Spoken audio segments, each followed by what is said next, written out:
Former Prime Minister Winston Churchill once said, "The truth is incontrovertible. Malice may attack it, ignorance may deride it, but in the end, there it is."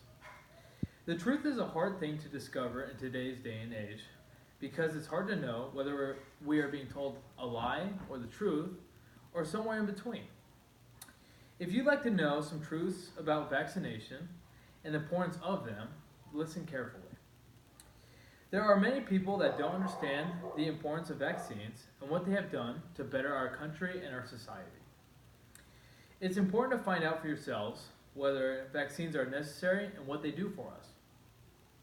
I have studied vaccinations for the past several years. I took several classes that deal with diseases that are both dangerous and lethal. I have watched a few documentaries on diseases and vaccinations. I also have read many peer-reviewed articles dealing with vaccines both for and against them. Today I wish to inform and invite you to take a stand against diseases by vaccinating your children and encouraging others to do likewise.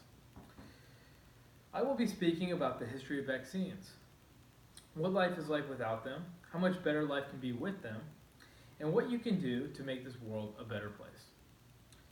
I will first start with the history of vaccines.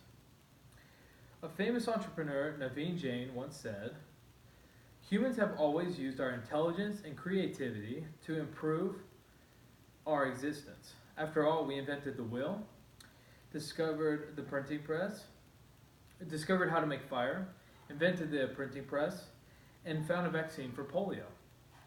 I enjoyed this quote quite a bit because it mentions the vaccination of polio being one of the few things that separates us from all other species.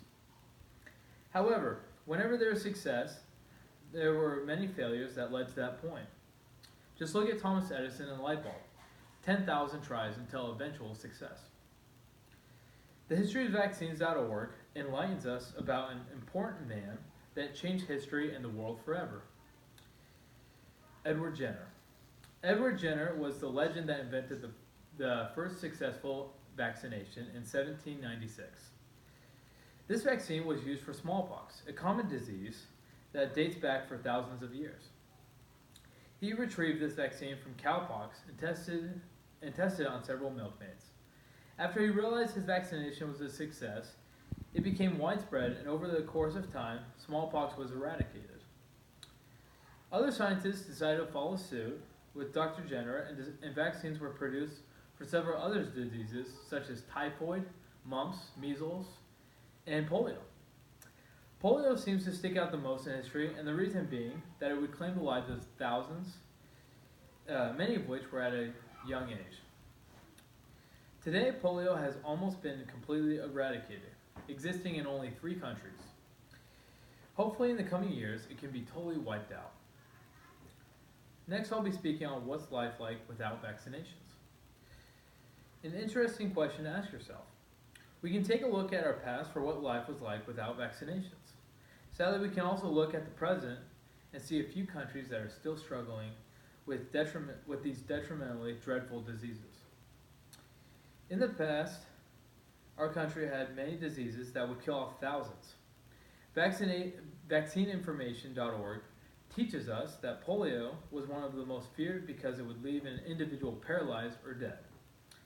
In the early 1800s, the life expectancy rate was at 37. I couldn't imagine a world where I would be expected to die at such an early death. There were many diseases that were rather apparent then that no longer exist today or are extremely rare.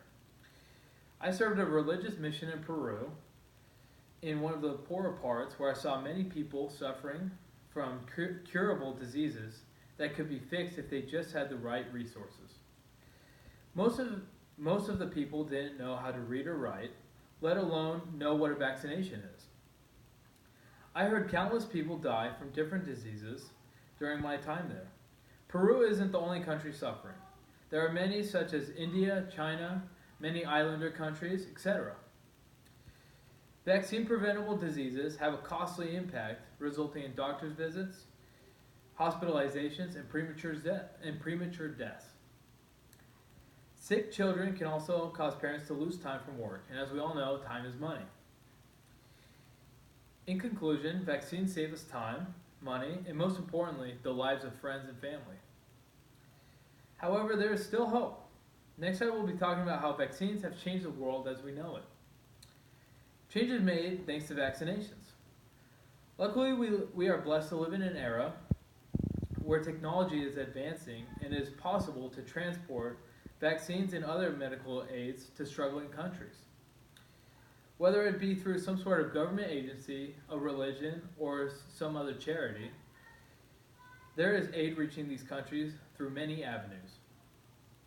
Newborn babies are immune to many diseases because they have antibodies that they have received from their mothers called B cells. However, as we learned from vaccines.gov, this immunity goes away during the first year of life, after which they need to start receiving medical treatment, including vaccinations. Babies and toddlers don't have the best immune system, so it is vital to improve the immunity of these young adolescents. CDC.gov teaches us that vaccines are only given to children after a long and careful review by scientists, doctors, and other health professionals. They are safe and effective. It is important to receive vaccinations because of herd immunity. Herd immunity basically grants immunity to certain diseases when the immunity rate reaches 90 to 95%. We also learned from NFID.org that there are a handful of people that are unable to receive vaccines because of allergies to certain materials or the vaccinations themselves. They also might just have very weak immune systems, making it too risky to vaccinate them. Thanks to herd immunity, they are able to be safe and gain the benefits from being vaccinated without actually being vaccinated themselves. However, if the percentage is not reached that needs to be vaccinated within that community, herd immunity is no longer a guarantee. Finally, I will be talking about what you can do to make a change. You can choose today to make this change in the world. We can arm ourselves with the knowledge we have and vaccinate our children and help others to vaccinate their kids. Knowledge is power, and with this power, we can improve our communities and influence others to do so as well. I invite you to take what you have heard today and research for yourselves if you find truth in what I have said, and see if it matches what other researchers have to say about that as well. I'd like to conclude my talk by reminding you of the importance of vaccines. Knowing the history of vaccines helps us to know how it all started and how we can move forward. Vaccinations are important in order to prevent the death of thousands upon thousands of people. They have eradicated diseases in the past and are continuing to do so today. Remember to rise up and stand for the things you believe to be true. Do your research and encourage others to do likewise. Finally, help others to save lives through vaccinating their children and furthering the eradication of diseases.